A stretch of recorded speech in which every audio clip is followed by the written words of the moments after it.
আজকের ঐতিহাসিক জুলাই গণ অভ্যুত্থান স্মৃতি জাদুঘর ভবিষ্যতের প্রজন্মের সামনে তাদের পূর্বসূরিদের সাহসী ইতিহাস যেমন তুলে ধরবে, অপরদিকে তাদের সামনে উন্মোচিত হবে বিতাড়িত ফ্যাসিস্টদের মুখোশ। এই স্মৃতি জাদুঘর আমাদের জনগণের সংগ্রাম, আত্মত্যাগ, বেদনা, সাহস ও গণতান্ত্রিক আকাঙ্ক্ষাকে জাতীয় স্মৃতিতে স্থায়ীভাবে ধারণ করার এক ঐতিহাসিক উদ্যোগ। আমি আশা করি এই জাদুঘর শুধুমাত্র 2024 সালের নৃশংস ঘটনার স্মারক হবে না। এই জাদুঘর বাংলাদেশের মানুষের সামগ্রিক গণতান্ত্রিক অভিযাত্রার সঙ্গে জুলাই গণ অভ্যুত্থানের সম্পর্ক তুলে ধরবে। শুধুমাত্র জুলাই গণ অভ্যুত্থানই নয়, এখানে বাংলাদেশের প্রতি গণতান্ত্রিক আন্দোলন সংগ্রামের ইতিহাসও সংরক্ষিত থাকা জরুরি। ইতিহাস সাক্ষী, বিতাড়িত ফ্যাসিবাদী চক্র কখনোই দেশে গণতান্ত্রিক শাসনকে মেনে নিতে পারে নাই। এদেরই পূর্বসূরিগণ 1975 সালে সংবিধান পরিবর্তন করে দেশে গণতন্ত্রের কবর রচনা করেছিল। পরবর্তীতে বাংলাদেশের স্বাধীনতা ঘোষক শহীদ প্রেসিডেন্ট জিয়াউর রহমান রাষ্ট্র পরিচালনার দায়িত্বে এসে দেশে পুনরায় বহুদলীয় গণতন্ত্র পুনঃপ্রতিষ্ঠিত করেছিলেন। এইসব ইতিহাস জুলাই গণ অভ্যুত্থান স্মৃতি জাদুঘরে সংরক্ষণ করা হলে ভবিষ্যৎ প্রজন্ম অবশ্যই উপকৃত হবে।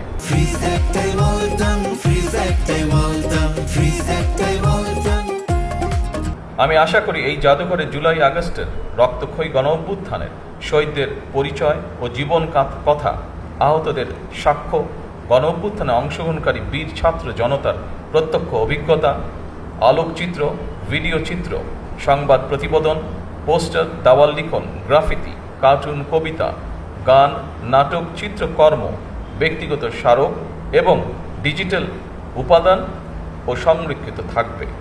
যারা এই জাদুঘরে নিজেদের ব্যক্তিগত স্মারক, দলিল, আলোকচিত্র, শিল্পকর্ম জাদুঘরের জন্য প্রদান করেছেন, তাদেরকে আমি আন্তরিকভাবে ধন্যবাদ জানাই। আমি বিশ্বাস করি অসম্পূর্ণ, অতিরঞ্জন বা উদ্দেশ্য প্রণোদিত বয়ান ইতিহাসকে শক্তিশালী করে না, বরং তা ইতিহাসের বিশ্বাসযোগ্যতাকে দুর্বল করে এবং ভবিষ্যৎ বিভেদের কারণ হয়ে দাঁড়ায়।